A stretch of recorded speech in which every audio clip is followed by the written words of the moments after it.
नेता जो बोलते हैं उसकी तो कोई सीमा होती नहीं है, वो कुछ भी बोल देते हैं, शायद किसी मर्यादा पर भी वो नहीं रुकते हैं। लेकिन राजनीति में चेहरों की भाषा जो होती है वो बहुत ही महत्वपूर्ण होती है और साथ ही साथ उसको साफ साफ पढ़ा भी जा सकता है।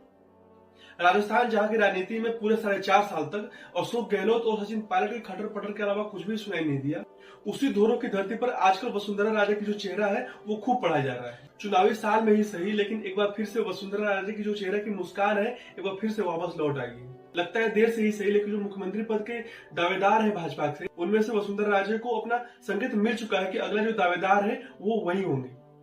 मिलना भी था, क्योंकि 2 बार वसुंधरा राजे ने अपने दम पर राजस्थान में भाजपा की सरकार बनाई थी। हमेशा की तरह उनके सभाओं में एक बार फिर से भीड़ जुटने लगी है और खास करके जो भीड़ में जो संख्या है वो महिलाओं की संख्या बहुत ज्यादा है। कुछ दिन पहले राजस्थान के सालासर में एक सभा हुई थी जिसमें वसुंधरा राजे ने अपना शक्ति प्रदर्शन किया, जिसमें 12 सांसद, 52 विधायक और 118 जो पूर्व विधायक थे उनका जमावड़ा देखने को मिला। यहाँ तक कि भाजपा के प्रदेश प्रभारी अरुण सिंह ने भी वसुंधरा राजे को बधाई देने से नहीं चूके।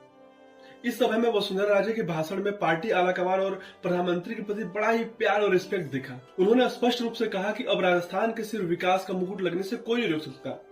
इसका सीधा अर्थ ये समझा जा रहा है कि जो भाजपा अगला चुनाव राजस्थान में लड़ने वाली है वो वसुंधरा राजे के ही नेतृत्व में लड़ेगी। इस सवाल में बहुत कुछ पहली बार हुआ।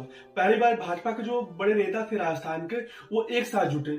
पहली बार वसुंधरा राजे ने अशोक गहलोत की जो सरकार है उनकी जो कमियां है उनको एक साथ गिनाई। पहली बार वे जो राजस्थान कांग्रेस में लंबे समय तक चली आ रही जो श्रेष्ठता की लड़ाई है उन पर खुल के बोली। इसका साफ संकेत ये है कि अब उनके नेतृत्व में लड़ाई जीतने की जो तैयारी हो चुकी है, तो गहलोत सरकार की खामियां और कांग्रेस का जो आपसी विवाद है और उनके बारे में बात न करे तो संभव तो हो नहीं सकता। वैसे राजनीति में नेताओं की इतनी बड़ी फौज एक साथ जुटना तभी संभव है जब इसके बारे में ऊपर से संकेत मिल चुके हों। लगता है संकेत मिल चुका है और वसुंधरा राजे गाजे बाजे के साथ अपनी लड़ाई लड़ने के लिए तैयार हो चुकी है। अगर वसुंधरा राजे को आगे नहीं आया था तो उसका जो खामियाजा है उसको जरूर भाजपा को भुगतना पड़ता।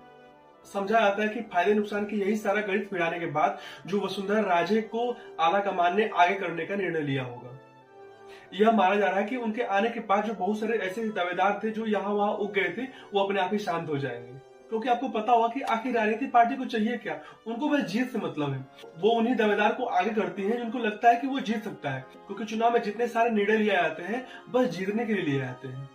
अभी के लिए इतना ही। अगर आपके पास कोई सवाल है कमेंट बॉक्स में पूछ सकते हैं। नमस्कार।